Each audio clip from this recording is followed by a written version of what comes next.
आम आदमी पार्टी के साथ कांग्रेस का गठबंधन होगा या नहीं, इस पर अभी भी असमंजस की स्थिति बनी हुई है। दिल्ली सरकार के मंत्री क्या चाहते हैं? वो क्या चाहते हैं कि आम आदमी पार्टी को कांग्रेस के साथ गठबंधन करना चाहिए या नहीं करना चाहिए, उस पर दिल्ली सरकार के मंत्रियों की क्या राय है, ये जानने के लिए हमारे साथ है दिल्ली सरकार के मंत्री राजेंद्र पाल गौतम जी। सर, एक मंत्री होने के नाते क्या आपकी निजी राय है कि क्या कांग्रेस के साथ आम आदमी पार्टी को गठबंधन करना चाहिए या नहीं करना चाहिए, या इस वक्त काफ़ी देर हो चुकी है? सबसे पहले मैं आपके चैनल के माध्यम से समस्त देशवासियों को आरबीआई का आज के दिन गठन हुआ था, तो उसकी मैं सबको मुबारकबाद देता हूं। और रही बात गठबंधन की, तो कांग्रेस ने जितना समय निकाला है वो अब समझ में आ रहा है। कांग्रेस किसी रीजनल पार्टी को आगे बढ़ते हुए देखना नहीं चाहती और कांग्रेस भारतीय जनता पार्टी को जिताना चाहती है। उनके अब तक के व्यवहार से इसी तरह का एहसास हो रहा है। जिस तरह वो केरल में चुनाव प्रचार कर रहे हैं या वेस्ट बंगाल में चुनाव प्रचार कर रहे हैं, तो जहां उनकी सरकारें हैं, जहां भारी मत से वो बीजेपी को डिफीट दे सकते हैं, वहां पे वो प्रचार उस तरीके से नहीं कर रहे हैं। उससे साफ जाहिर होता है कि वो कहीं ना कहीं भारतीय जनता पार्टी को बेशक मजबूत हो जाए, लेकिन कोई रीजनल पार्टी मजबूत ना हो, इसी दिशा में वो लोग चल रहे हैं। इसीलिए शायद उन्होंने इतना लंबा समय ले लिया कि अब समय बचा ही नहीं है दिल्ली के अंदर।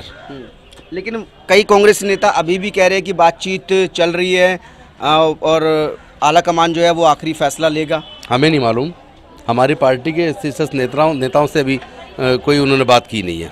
अच्छा, इतना वक्त हो गया है ये गठबंधन की बातचीत को लेकर, क्या कभी दोनों पार्टियों के बीच में कोई औपचारिक संवाद हुआ? मेरे ख्याल से अभी तक ऐसा कुछ नहीं आया कि आमने सामने बैठ के कोई बात हुई हो।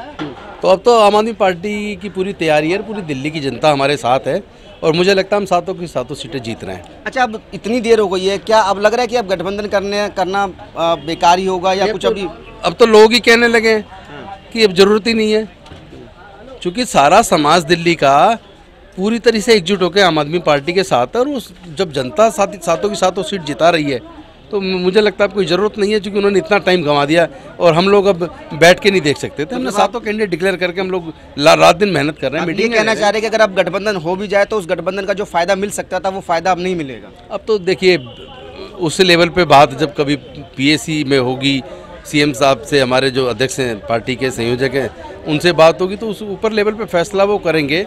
लेकिन मुझे नहीं लगता कि कोई अब उस तरह की संभावनाएं बची हैं, कांग्रेस ने ऐसी संभावनाएं छोड़ी नहीं है। फैसला करेंगे मतलब आप कह रहे हैं कि अगर कांग्रेस की तरफ से ऑफर आ गया तो दरवाजे खुल जाएंगे? हरियाणा में अगर वो करें तो मुझे लगता है हम 10 की 10 सीटें मिलके हम लोग जीत सकते हैं। अगर जेजेपी, आम आदमी पार्टी और कांग्रेस मिलके लड़ती है तो बीजेपी को एक भी सीट मिलने वाली नहीं है हरियाणा के अंदर, तो वहाँ उनको करना चाहिए। बाकी चलो, लेट देम डिसाइड।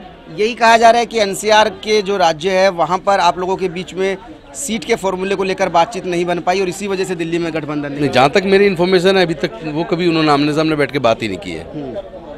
तो बिल्कुल, ये थे मेरे साथ दिल्ली सरकार के मंत्री राजेंद्र पाल गौतम, जो गठबंधन को लेकर ये कहते हुए कि अगर अब गठबंधन हुआ तो उस गठबंधन में काफ़ी देर हो गई है, ऐसे में पार्टी को आम आदमी पार्टी को कांग्रेस के साथ गठबंधन अब नहीं करना चाहिए।